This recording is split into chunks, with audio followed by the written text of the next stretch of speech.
So inspiring fundraising and philanthropy, we've gone digital. I guess in a way, I tick all those boxes. I was a digital entrepreneur. Should we have the next slide? Thanks. I started off as a digital entrepreneur. Oh, no, I didn't. I started off as an employee. Gosh, yes, seems a long time ago. You know, the standard marketing and advertising agencies. A lot of people come up through that area. And then I did international marketing. And then in 1996, I co-founded something called holidayrentals.com. And people thought we were out of our minds. We had to actually ring people up and say, have you heard of the internet?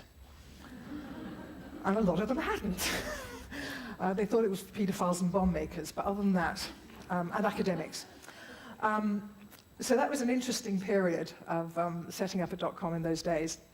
And we sold it in 2005 to a company called HomeAway Inc., which is now a 3 billion market cap company, and they're still using some of our systems. Yes. So that makes me very proud. So you're in this situation that I was then, 55 years old. You've suddenly got more money than you need.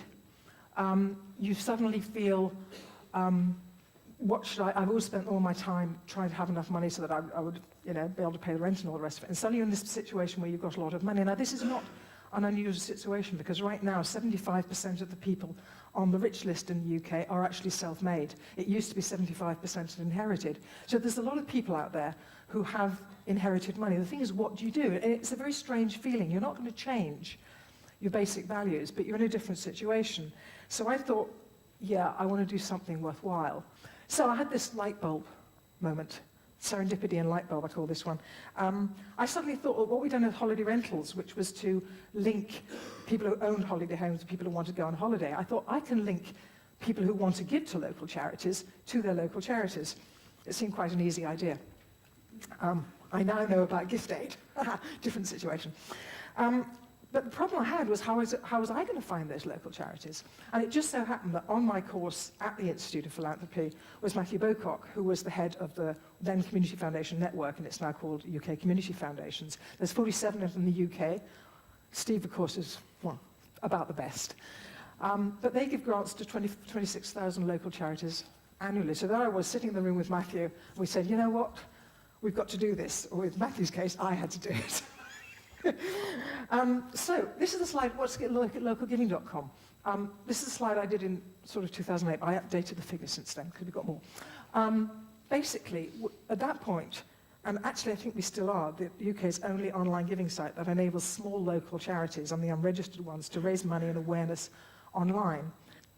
Now we've got over 4,000 of them on the site, 4,000 across the UK. Still 30% of them are too small to be registered, and therefore they couldn't be on any other online site and they couldn't get gift aid. The other thing I should say is that we have a very rigorous vetting procedure because, of course, you're taking the public's money. You've got to be very careful that actually the money is going to the right people. The other thing that's important is we give unrestricted funding.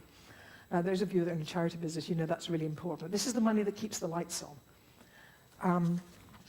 And the basic mechanics of how it works is that it's very simple. The charity signs up, they go through the validation, they pay £60 plus VAT, £72. The government gets 12 of it, it's VAT. They pay a £60 fee, and then they're on the local giving website. And then potential donors, they find a charity, and they do it. So let's look at some of the ones we've got in Calderdale. So you've basically got your own website, you've got some pictures about what you can do. What would £5 do, what would £10 do, what would £20 do, and some pictures. People can either give a single donation or they can give monthly. And the other thing we've got, if you have the next one, is actually projects. Now, we are basically funding ongoing organizations because they have to have sustainability, and that's why unrestricted funding is so important. We do also have projects because we know that people want to fund projects. And in fact, what's happening with crowdfunding is really vindicating this idea that people do want to fund projects.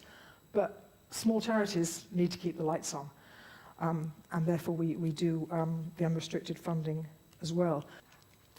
But what we do also for small local charities, it isn't actually just the fundraising. One of my biggest surprises when I set up local giving, having done holiday rentals where we didn't have to tell people how to use the internet. It really surprised me that a lot of small local charities actually didn't know how to use the internet, were worried about it. In 2008, there were a lot of people who were seriously technophobic. And so we found that we had to do an awful lot more than just give them a website. So I think about 30% of our costs are actually involved in training. We do workshops, we do webinars, and then on the site we've got a whole range of fundraising toolkits. You know, how to do your supporter report, we give financial reports, so the treasurer of the charity is very pleased with us. We give things on how to do social media. We have the next one, some downloadable guides. So how to promote your website, how to use your financial reports, how to do social media. We have all these downloadable guides, so we're actually training. I feel what we're doing is we're giving people the tools. Of course we get people onto the site, but if they don't know how to use these tools, it's not going to be any good. And the other thing, we have real-life help desk. The other thing we do is match funds. How do match funds work?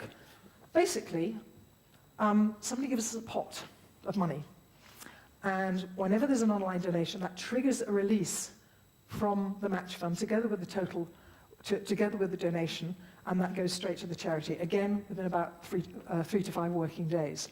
Now, we've done a lot of match funds, and they're quite an interesting tool, because you can actually change the amount of money that's matched. So you can say, well, we're going to match any amount that goes in, or you can say we're going to match for £10, or we're going to match for £15.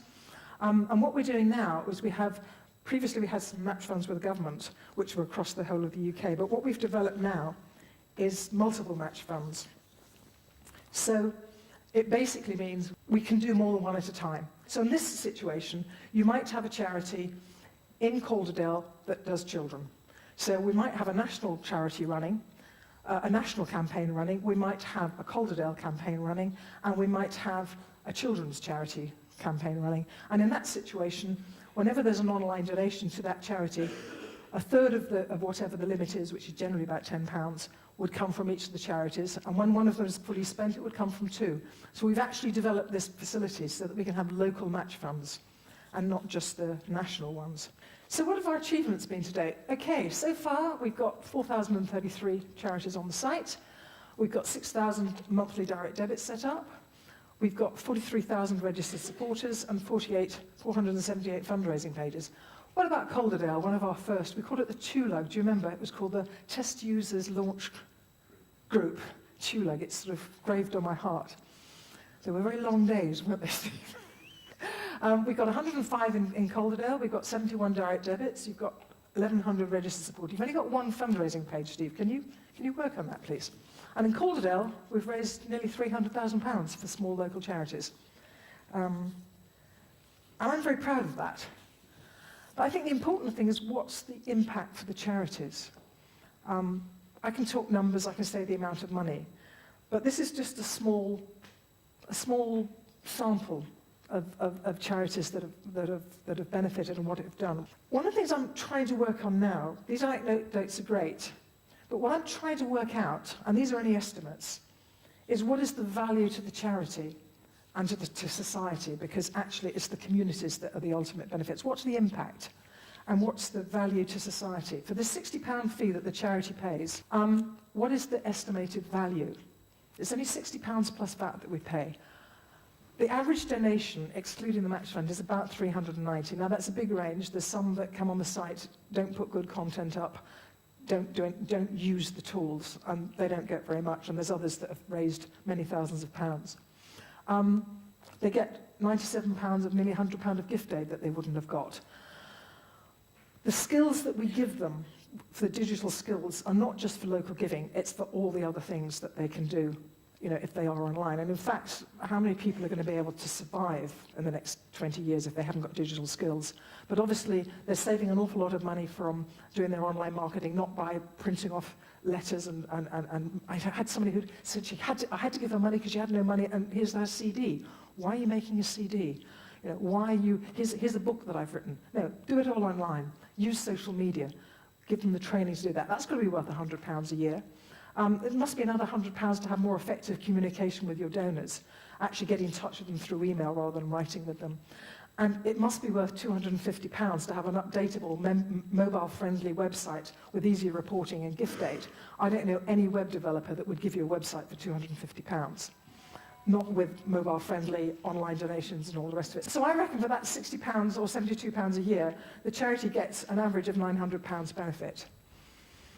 But there's another aspect, isn't there? I like to think that charities are going to get benefit, but what are these local charities doing? What are they doing for their communities? And this is an area that a lot of philanthropists are talking about, and it's one thing I want to do some work. And these are just quick estimates. I reckon if we give a charity £390 a year, if they don't double that and the impact that they give to the communities, they shouldn't be there. So I reckon there's at least £700 that the charities work.